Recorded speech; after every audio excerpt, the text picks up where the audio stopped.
القرآن غيرني ونبهني وأحياني، غزت آياته قلبي فهزت كل أركاني، سمت بي في عواليها بصوت خاشع حاني، فأيقظني وأدهشني وأنبني وأبكاني.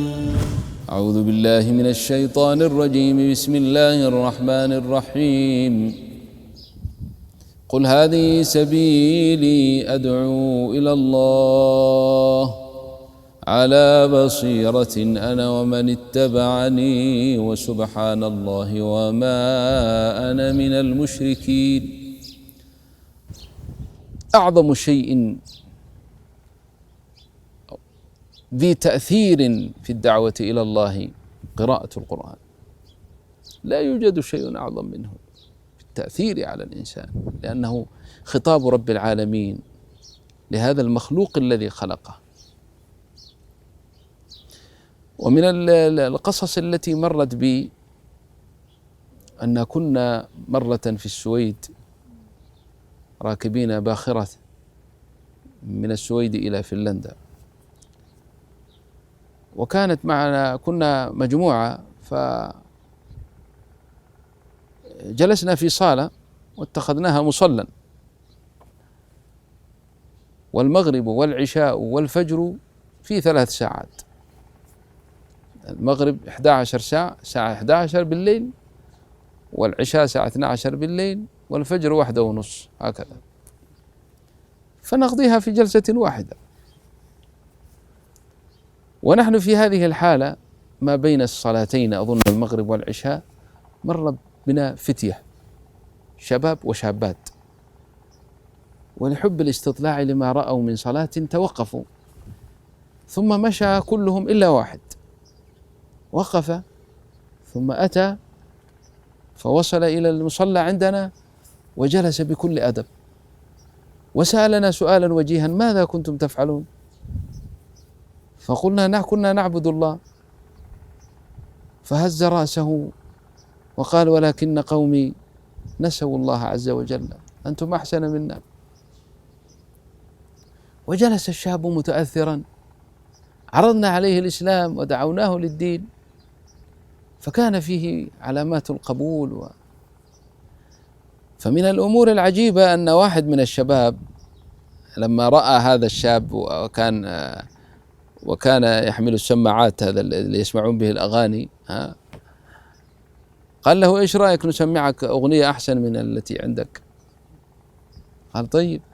فطلب مني أن أقرأ، فقرأت آيات من كتاب الله، فما بدأت أن أتلو تلك الآيات حتى خشع هذا الغلام من فنلندا واحمر وجهه احمرارا، ومن خشوعه وضع رأسه بين ركبتيه، وظل هكذا إلى أن انتهيت من القراءة، فرفع رأسه وتنهد وقال: إيش هذا الذي سمعته؟ قلنا: هذا كلام ربك. قال: لم أسمع مثله في حياتي، إنه كلام طيب، أنا أحسست بالراحة. يعني أنا الذي كنت تلوت تلك الآيات والله ازددت يقينا على كلام الله. قلت: هذا الشاب كان يسمع كلاما آخر، أنا كنت أتكلم معه كلام دين، كلام دعوة، ما تأثر إلا لما بدأت أتلو عليه الآيات. فما أن انتهيت من الآيات حتى قال: أنا أريد أن أسلم، كيف لي بالإسلام؟ فلقناه الشهادتين، فظل معنا طول الليل حتى صلى معنا تلك الصلوات.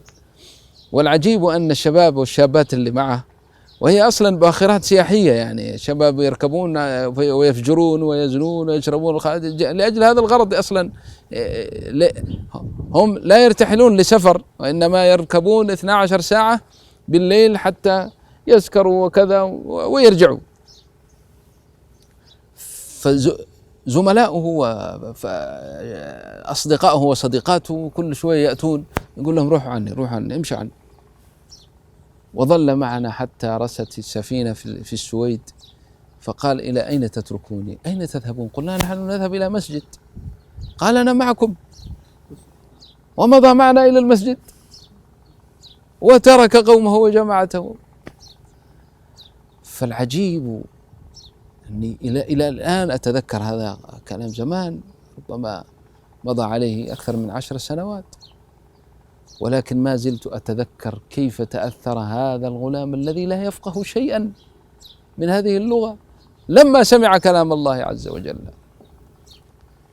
ألا فيا أيها القراء، يا من من الله عليكم بحسن التلاوة والصوت الجميل، استفيدوا من هذا في الدعوة إلى الله عز وجل. وهذا من سنن النبي صلى الله عليه وسلم. كان الواحد منهم من الكفار يأتي فيتكلم ويتكلم ويتكلم، يقول له النبي صلى الله عليه وسلم أفرغت؟ فإذا قال نعم بدأ يتلو آيات الله، لا يتكلم معه كلام آخر.